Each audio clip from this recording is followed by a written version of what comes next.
कथा, ये महाभारत की कथा, ये महाभारत की कथा।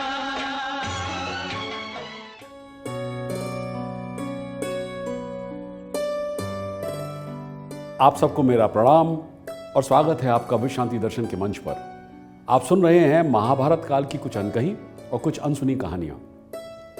विश्व शांति दर्शन चैनल के जनक हैं विश्व शांति के उपासक विश्वधर्मी प्रोफेसर डॉक्टर विश्वनाथ दा कराड़। चैनल का उद्देश्य समाज को सशक्त, सबल और सहिष्णु बनाना है। महाभारत में ऐसी बहुत सी कहानियां हैं जिन पर अक्सर ध्यान नहीं जाता है। आज की कहानी उन 5 सुनहरे तीरों के बारे में है, उन बाणों के बारे में है जो युद्ध का रुख बदलने की ताकत रखते थे। यदि चीजें दुर्योधन की योजना के अनुसार होती ना तो कौरव अवश्य युद्ध जीत जाते। भीष्म के प्राणों से बने ये 5 बाण इतने शक्तिशाली थे कि 5 पांडवों को मार सकते थे और एक पल में युद्ध समाप्त कर सकते थे। जब पांडवों और कौरवों के बीच युद्ध हो रहा था तो दुर्योधन को लगा कि उसकी हार निश्चित है। वो जानता था कि भीष्म और द्रोण जैसे दिग्गजों के साथ उसे और उसकी सेना को जीतना ही होगा।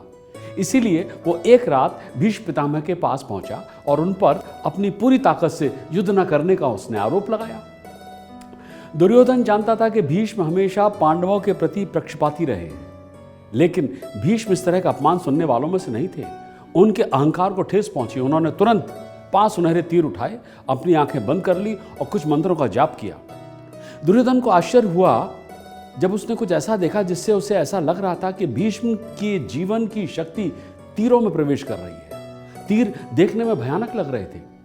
जब दुर्योधन ने इसके बारे में पूछा तो भीष्म ने अपनी आंखें खोली और धीरे से कहा, मैंने अपने जीवन शक्ति और अब तक जो शक्तियां प्राप्त की हैं उन्हें इन बाणों में डाल दिया है। इन 5 स्वर्ण तीरों में से मैं कल के युद्ध में 5 पांडवों को मार डालूंगा। इन बाणों से कोई बच नहीं सकता है दुर्योधन। ये बातें सुनकर दुर्योधन बहुत प्रसन्न हुआ, लेकिन दुर्योधन को भीष्म पर भरोसा नहीं था। इसलिए उसने अगले दिन तक सुरक्षित रखने के लिए बाणों को अपने कब्जे में ले लिया। उसे लगा कि भीष्म पांडवों के प्रति अपने प्रेम के कारण कहीं उन्हें पांडवों को न दे दें। जीवन रहस्यमय तरीके से काम करता है।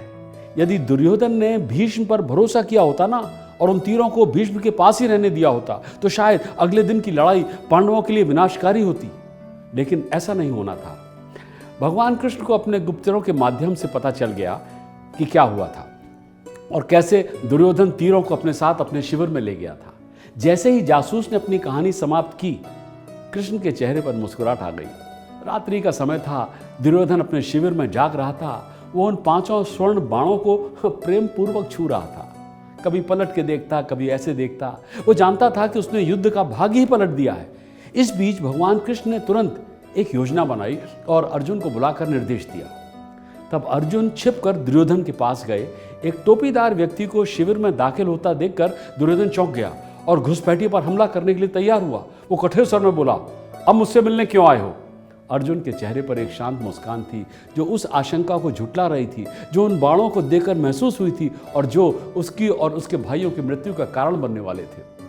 वो धीरे से बोला, क्या मैं वो वरदान मांगने आया हूं जिसका आपने मुझसे वादा किया है। फिर अर्जुन ने दुर्योधन को उस अवसर की याद दिलाई जब पांडव वन में रह रहे थे। दुर्योधन ने तालाब के दूसरी ओर एक भव्य शिविर स्थापित किया था और जहां पांडव रहते थे। सदैव झगड़ालू रहने वाले दुर्योधन ने तालाब में स्नान करने आए गंधर्व से लड़ाई की। गंधर्व ने उसे पकड़ लिया था। गंधर्व का नाम चित्रसेन था, जिसकी कहानी मैं आपको पहले सुना चुका हूं। तब अपने सबसे बड़े भाई युधिष्ठिर के अनुरोध पर अर्जुन और भीम ने दुर्योधन को बचाया था। अपनी दुर्दशा से शर्मिंदा होकर दुर्योधन ने अर्जुन को एक वरदान दिया। अर्जुन ने कहा कि वरदान उचित समय पर मांगेगा। अब अर्जुन वरदान लेने आए थे। अर्जुन ने 5 बाणों की ओर इशारा किया और कहा, मुझे वो चाहिए, वो बाण मुझे चाहिए। दुर्योधन एक क्षण के लिए अवाक रह गया। वो जानता था कि वो इससे अब पीछे नहीं हट सकता है। आखिर उसने वादा जो किया था। और फिर उसने बिना सोचे समझे तीर अर्जुन के हाथ में सौंप दिए। उसे अर्जुन से बस एक ही सवाल पूछना था, जो उसने कहा कि अनुज, तुम्हें इन तीरों के बारे में कैसे पता चला? तुमसे किसने कहा? अर्जुन ने उत्तर दिया, कृष्ण। दुर्योधन चेहरे पर हार का भाव लेकर उस रात एक बार फिर भीष्म के शिविर में वापस गया और उन्हें सारी घटना बताई और पुनः 5 सुनहरे बाण और मांगे। इस पर भीष्म ने हंसते हुए उत्तर दिया, यह संभव नहीं है दुर्योधन। तुमने तीरों को सुरक्षित रखने के लिए मुझ पर पर्याप्त भरोसा नहीं किया था। मैंने पहले ही अपने जीवन भर के ब्रह्मचर्य और तपस्या का पुण्य उन 5 बाणों में भर दिया है, जिनकी शक्ति 5 पांडवों को समाप्त करने के लिए पर्याप्त है। लेकिन मेरी आजीवन तपस्या की शक्ति और क्षमता से युक्त दुर्योधन, तुमने स्वेच्छा से वो 5 सुनहरे तीर अर्जुन को दे दिए। मैं अपनी तपस्या का सारा पुण्य खर्च करने के बाद भी अब और 5 बाण नहीं बना सकता। फिर भी मैं कल शेर की तरह लड़ूंगा, और इस बार या तो मैं अर्जुन को मार डालूंगा या भगवान कृष्ण को युद्ध के दौरान कोई हथियार न उठाने का उनका अपना वादा तोड़ने पर उन्हें मजबूर कर दूंगा, ऐसा भीष्म ने कहा।